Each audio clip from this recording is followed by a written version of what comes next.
নমস্কার, তোমাদের সবাইকে আমাদের চ্যানেলে স্বাগতম। পঞ্চম শ্রেণীর বাংলা পাঠ্য বইতে কবি সুনির্মল বসু রচিত গল্পপুরো যে কবিতাটি রয়েছে তার হাতে কলমের সমস্ত প্রশ্ন উত্তর আজকে তোমাদের আলোচনা করব। তার আগে কবির সম্পর্কে কিছু কথা ও কবিতাটি দেখে নিই। আর ভিডিওটি ভালো লাগলে অবশ্যই লাইক, কমেন্ট ও বন্ধুদের সঙ্গে শেয়ার করতে ভুলো না। চলো এবারে দেখে নিই। সুনির্মল বসু বাংলা সাহিত্যের এক উল্লেখযোগ্য শিশু সাহিত্যিক। তিনি 1902 খ্রিস্টাব্দে বিহারের গিরিডিহে জন্মগ্রহণ করেন। সাঁওতাল পরগনার মনোরম প্রাকৃতিক পরিবেশ তার মনে কবিতা রচনার অনুপ্রেরণা জাগায়। সাহিত্য রচনার মাধ্যম হিসাবে তিনি সরস শিশুর সাহিত্যকে বেছে নিয়েছিলেন। তিনি বহু ছড়া, কবিতা, গল্প, উপন্যাস, নাটক প্রভৃতি রচনা করেছেন। তার লেখা উল্লেখযোগ্য বইগুলি হল হাওয়ার দোলা, ছানা বড়া, বেড়ে মজা, হইচই, ছন্দের টুংটাং, বীর শিকারী ইত্যাদি। সুনির্মল বসুর লেখা আত্মজীবনীটির নাম হল জীবন খাতার কয়েক পাতা। গল্পপুরো কবিতাটি সুনির্মল বসুর শ্রেষ্ঠ কবিতা থেকে নেওয়া হচ্ছে। এবার চলো কবিতাটি দেখে নিই। বইছে হাওয়া উত্তুরে, গল্পপুরো থুত্থুরে, চলছে হেঁটে পথ ধরে, শীতের ভোরের সত্তরে, চেঁচিয়েছে তার মুখ ব্যথা, রূপকথা চাই রূপকথা।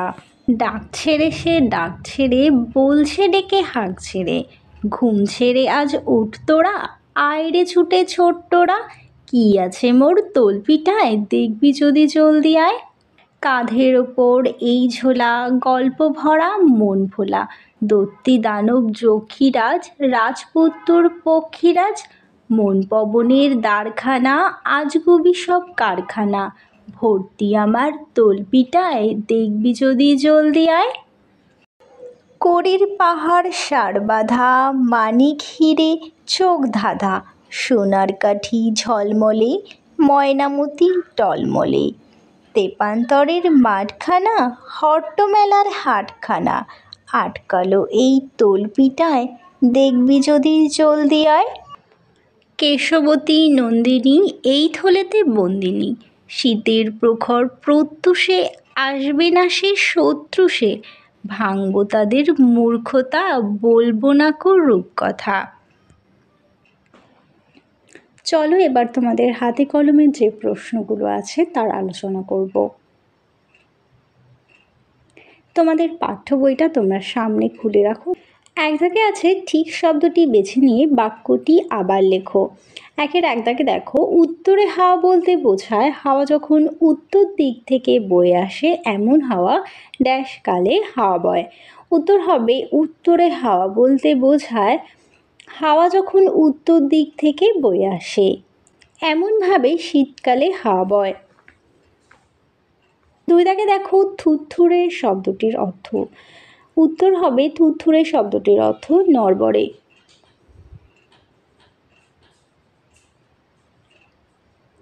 তিন দাগে দেখো, রূপকথার গল্পে যেটি থাকে না সেটি কি? রূপকথার গল্পে যেটি থাকে না সেটি হলো উড়োজাহাজ।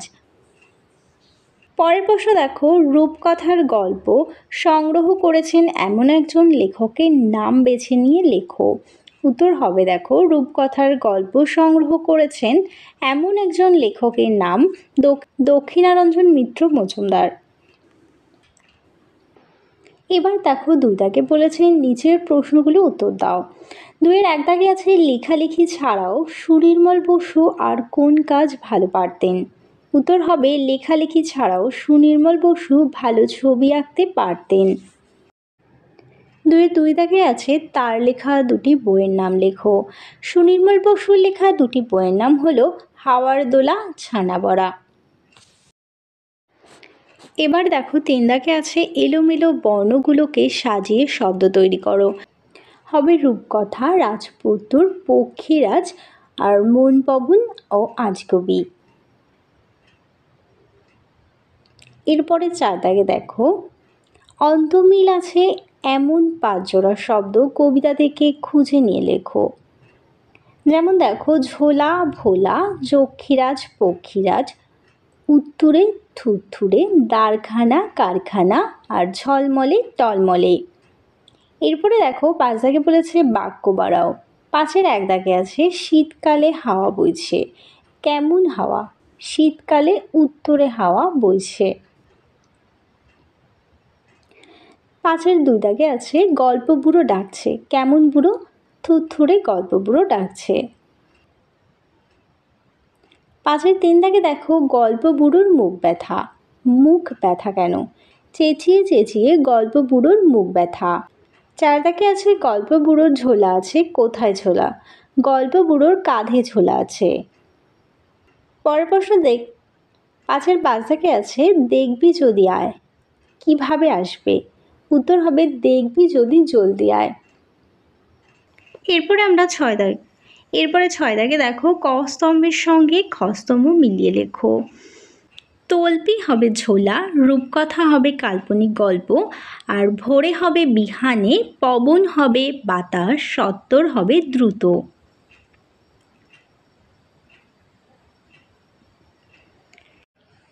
7 দাগে আছে ডাক ছেড়ে আর ডাক ছেড়ে শব্দ জোড়ার মধ্যে কি পার্থক্য তা 2টি বাক্য রচনা লিখে দেখাও। দেখো, কাউকে ডাকা অর্থে এই প্রীতম মা তোকে ডাক ছেড়ে, আর চিৎকার করে অর্থে বাচ্চাটি ডাক ছেড়ে কাঁদছে। 8 দাগে দেখো শব্দ ঝুড়ি থেকে নিয়ে বিশেষ্য ও বিশেষণ আলাদা করে লেখো। দেখো, বিশেষ্য হবে ঝোলা, শীত, রাজপুত্রুর, কারখানা আর তল্পি। বিশেষণ হবে থুরথুরে, জলদি, আজগুবি, সত্তর আর উত্তুরে। এবার দেখো 9 দাগে আছে পক্ষীরাজের মতো ক্রিয়া রয়েছে এমন 5টি শব্দ তৈরি করো। হবে রক্ষা, শিক্ষা, বৃক্ষ, শিক্ষক আর রক্ষক। 10 দাগে দেখো ক্রিয়ার নিচে দাগ দাও। দেখো, লাল কালিতে আমি আন্ডারলাইন করে দিয়েছি। হবে বইছে। 2 দাগে হবে ছেড়ে আর ডাকছে। 3 দাগে হবে আয় আর ছুটে। আর 4 দাগে হবে দেখবি আর আয়। আর 5 দাগে হবে চেঁচিয়ে। এরপরে বলেছে পোশাকটি কেমন হবে তা একটি ছবিতে আঁকো। এটা তোমরা নিজেরা করবে। দেখো, 12 দাগে বলেছে নিচের প্রশ্নগুলোর উত্তর নিজের ভাষায় লেখো। 12-এর 1 দাগে আছে গল্প বুড়ো কখন গল্প শোনাতে আসে। কবি সুনির্মল বসুর লেখা গল্প বুড়ো কবিতায় শীতকালে যখন ভোরবেলা উত্তর দিক থেকে হাওয়া বয় তখন গল্প বুড়ো গল্প শোনাতে আসে।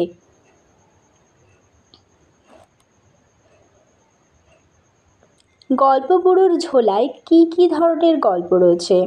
কবি সুনির্মল বসুর লেখা গল্প বুড়ো কবিতায় গল্প বুড়োর ঝোলায় দৈত্য দানব, যক্ষীরাজ, রাজপুত্র, পক্ষীরাজ,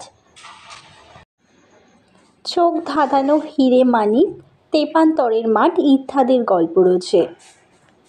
এবারে দেখো 12-3 দাগে আছে গল্প বুড়ো শীতকালের ভোরে ছোটদের কিভাবে ঘুম থেকে ওঠাতে চায়। কবি সুনির্মল বসুর লেখা গল্প বুড়ো কবিতায় গল্প বুড়ো শীতকালের ভোরে ছোটদের ঘুম থেকে ওঠার উদ্দেশ্যে জানায় যে তার ঝোলায় নানান রকম রূপকথার গল্প আছে। তারা যদি ঘুম থেকে তাড়াতাড়ি ওঠে তাহলে তাদের গল্প শোনাবে।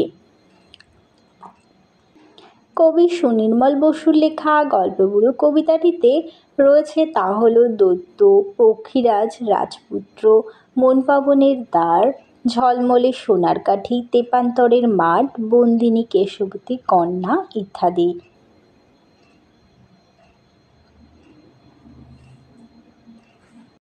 এরপরে দেখো এটি 5 দাগ হবে। দাগ নাম্বারটা একটু ভুল হয়েছে। গল্প বুড়ো কাদের গল্প শোনাবে না।